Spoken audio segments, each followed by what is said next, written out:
Hi, I'm AJ Titter, author of Magic and Myth, and this is the fifth installment of my series where I'm reading from my free short story, Torched Feathers. I hope you'll continue to follow along on this journey, and if you need to go ahead and start from the beginning, I'll link that first video down in the description. That night, Fledgling put her own watch on the shifter, a small saw-whet owl. She tried to stay awake in case the owl sounded unalert, but her eyelids kept falling. Hours later, she woke to pinpricks on the bottom of her foot. Fledgling tucked her leg in closer, pulling it back under the blanket. Something hopped along her body. Opening one eye, Fledgling noticed the owl. "Ermis!" She sat up, forcing the owl to flutter above her. Fledgling followed the owl out of the wigwag and through the village. When they were far enough away that Fledgling could no longer make out the wigwags behind them, the owl screeched as it circled in the air above a figure. The person headed toward the fort, carrying a bundle. As Fledgling crossed from the tree line into the field of stumps, she paused mid-step. "I should get someone." Her breaths came harder and faster. The gap between her and the transfigurer lengthened. She clenched her fists until her nails bit into her flesh. "I've already wasted too much time. I'll just have to be like the Crocals." Fledgling looked over her shoulder before creeping onto the plain. She had to run hard to catch up.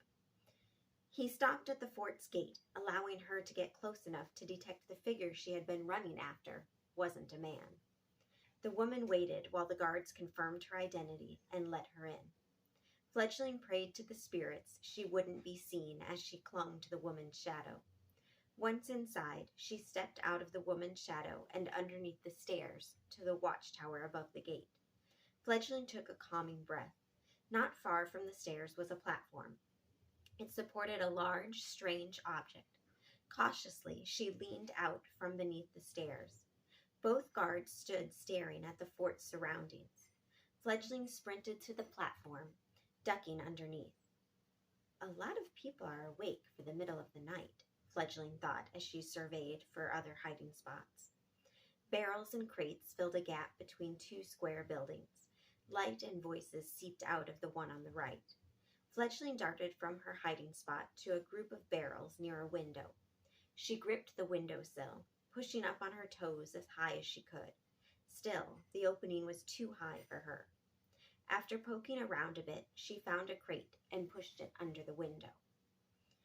Even perched atop it, she couldn't see much, yet she glimpsed a shape in the room's corner. "It's cruel to do it now. There are innocent children," the woman said. "We don't pay for your opinion. Go next door and sleep," a man said. Fledgling recognized his voice as the arrogant, bird-like man that had threatened the children. The door opened, and Fledgling identified multiple pairs of feet shuffling out. She jumped down, landing between the barrels. The woman stalked over to the other building.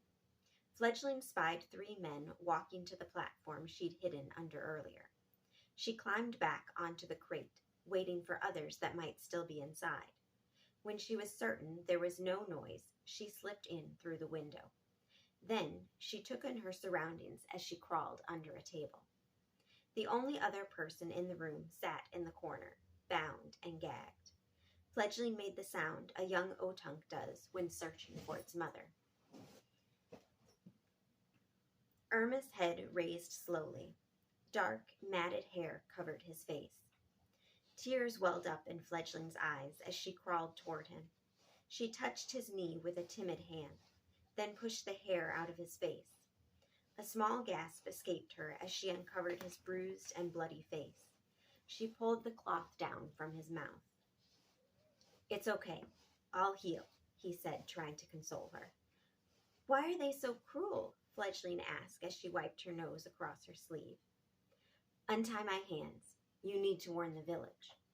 Fledgling sniffled and blotted at her eyes. Then she did as Irma's asked. After stretching his arms, he embraced Fledgling.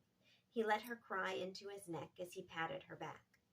When she had no more tears, she pulled back, allowing him to untie his feet.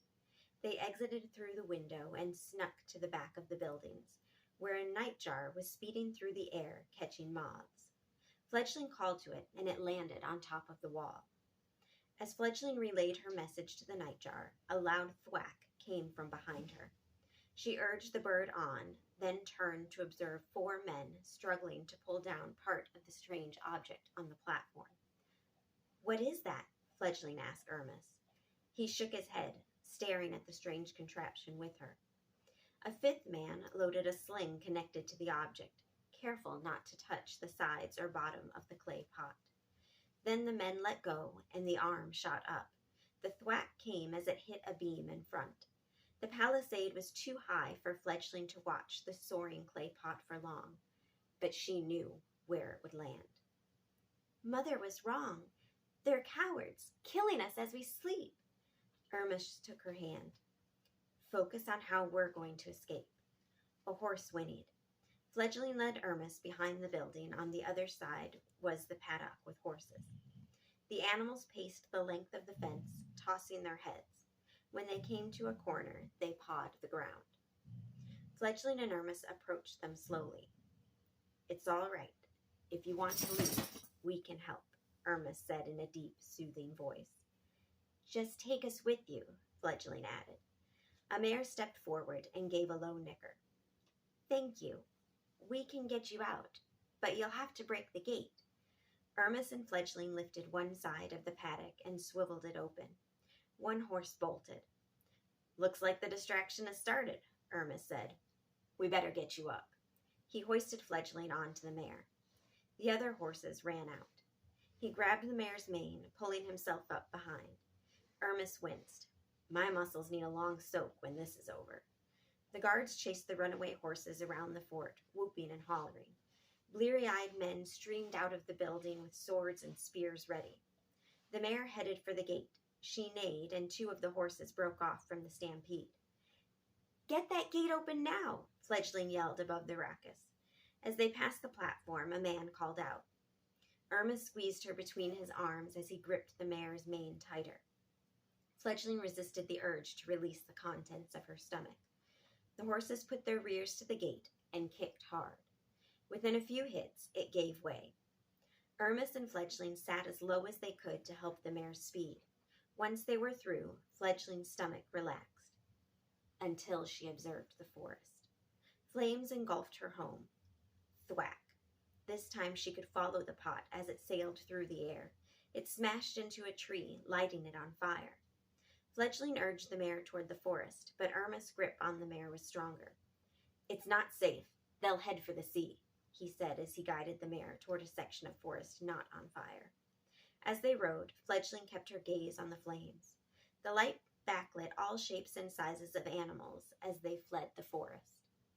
Ermis kept guiding them farther south as the flames spread closer. Once they entered the forest, the mare had to pick her way through the trees.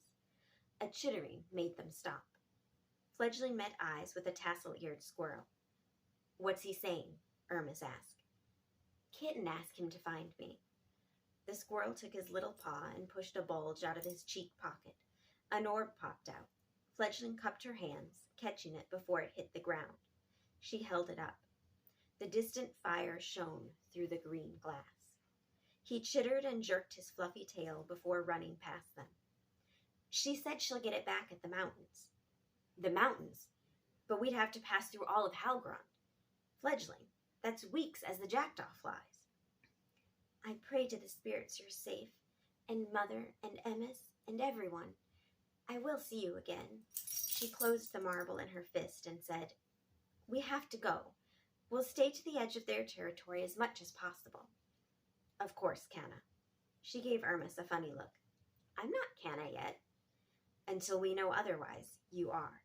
He placed his hand on her head. "And you're proving you can."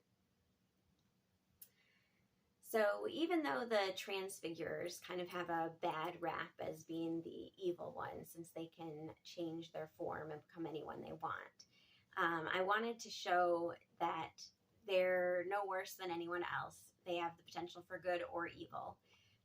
So I kind of had an opportunity with just the one line where she's concerned that they're going to actually attack the village while there are still innocent children there. And that kind of shows you who the real bad guys are in this story. I knew from the very beginning that I wanted the forest to burn, and it was just a matter of how to do that. What would be the most effective way for someone to burn an entire forest down while also keeping their people safe? So that kind of made me think of some type of incendiary device, and that made me think of like Greek fire. So these clay pots, they are filled with animal fat, and they're already lit on fire, which is why the man doesn't touch the sides of the clay pot when he's actually loading it.